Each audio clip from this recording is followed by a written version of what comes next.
like especially at the professional level, you have to be on top of all the time. You can't really have many days of being in an energy deficit, or if you are, you have to then try and get that back the next day.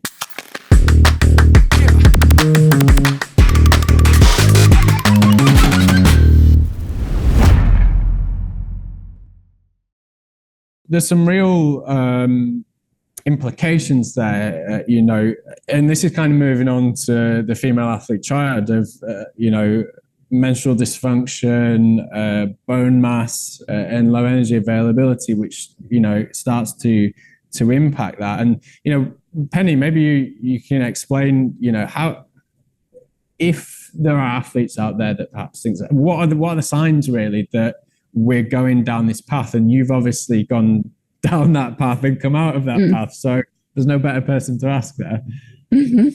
Yeah.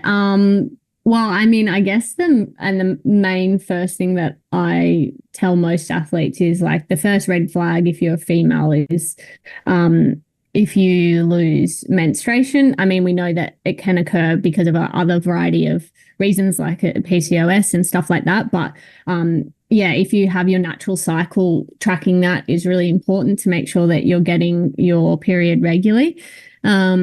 But sort of what we were talking about before, I think a really key sign, and this is something that I didn't realize until I was sort of out the other side of RED-S, is that persistent fatigue day to day and that brain fog that you have when you are under fueling, like your ability to actually do stuff outside of training, work on a computer if you have a day job, do university, is really low and really limited. And so, that persistent feeling of fatigue and brain fog over periods of weeks, months, all really is a really clear indicator that something's not right and that you're most likely under fueling.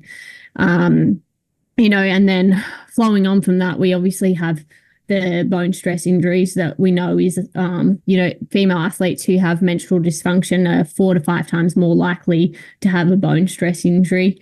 And, if that calorie deficit is occurring over years and years, it can affect your bone mineral density, which is we obviously need to be able to load when we're running. And if our bone mineral density decreases, we have way more chance of getting bone stress injuries. And bone mineral density it's one of those things that's actually really hard to recover from and can take a number of years to recover from it, if at all. Like, I know a lot of female athletes who had low energy availability for a long period of time as like junior athletes, and they're still dealing with issues into their 30s, 40s, 50s, and have never been able to recover their bone health from that. And they just have, I know a few who have had to give up the sport because they were just persistently getting bone stress injuries every time they started trying to load running. Sorry, that was quite long-winded. That health consequence there, though, like you just said, is, it's not just in the moment, or it might not just be in the moment that, I've got a bone stress and I need to, stress fracture, and I need to recover from that. But, osteoporosis later on in life and just having that quality of life is not quite going to be the same, because you might not be able to be as physically active as you want. Or even, I'm going well beyond this now, but, even when you're older and, the biggest thing in the elderly generation, slips, trips and falls, they're going to have a huge impact as a consequence of this. So, whilst we're all real focused on performance and everything else, we are humans at the end of the day, and we've got to look after ourselves to also be able to perform at our best. So I suppose, if you don't mind me asking then on that topic, is, how did you get out of it? Yeah, well, I guess, I got into that long course after 2020 and 2021 was sort of the years that I started building back up to racing. And I did my first full Ironman in June of 2021, and I came 4th there, which was like pretty good for a first Ironman. And then after that, I started training again after I'd had a recovery period. and I got a stress reaction in my tibia. And the year before, I'd had a stress reaction in my one of my metatarsals, but it was kind of late diagnosis because of COVID, couldn't get into scans, et cetera, et cetera. So I never really thought anything of that metatarsal stress reaction. And then, so I was lucky. I got diagnosed with a stress reaction and I got sent to one of the best sports doctors for female endurance athletes in Australia, who happens to be where I live in Canberra. And so, they sort of said, if you'd run any longer on this tibia, you would have snapped in half at your next race pretty much.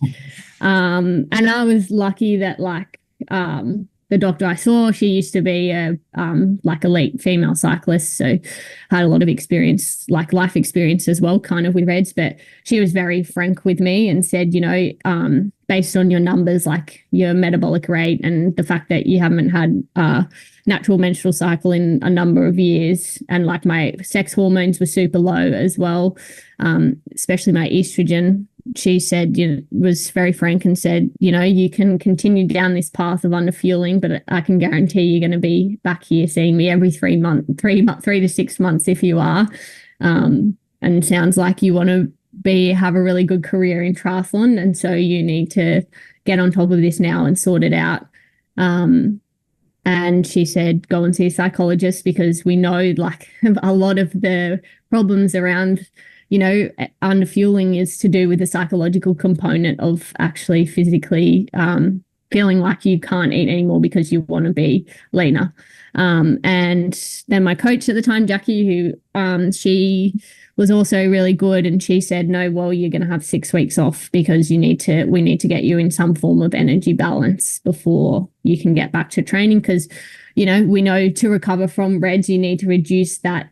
The easiest way to do that is to reduce the energy expenditure, because quite often, especially with triathlon, it's hard to eat enough to cover your energy expenditure when you're training. Yeah. So I did that. So I had 6 weeks off, and then I just built back really slowly and worked with a nutritionist, worked with a psychologist. And then, that took me well over a year to sort of get back to making sure I was eating enough day to day with training. And we were very cautious with load because to make sure that I was eating enough to do that. And I was going to say, anyone following on Instagram will have seen you, running on the treadmill with, you had the support as well, Yeah. I mean, we might laugh at that concept, but, that is kind of the way that it took you in having to try and protect yourself and get out of that.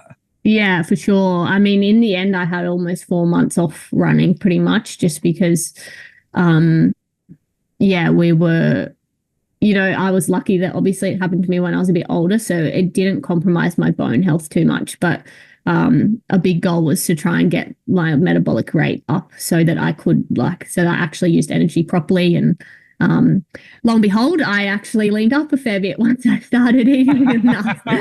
And so then it's just been it's been a constant thing, to be honest, of and it can be tiring, making sure that you're eating enough every single day. And I still have periods where I look back and I'm like, shit, I did not eat enough for that 3-month block and 3-week block or whatever. And unfortunately, we know that with female athletes, we're super sensitive to that kind of stuff. And I'm especially very sensitive to periods of, only 3 to 4 weeks of maybe not eating enough. And perfect example is this one was a combination of factors, but at the start of the year, I had a training camp for 4 weeks and probably didn't feel appropriately during that training camp because I was just training a lot. And looking back now, I'm like, wow, you should know better than that. And, 3 months later, a combo of probably load, but also from that coming back to bite me, I got a stress reaction in my femur in April this year. So,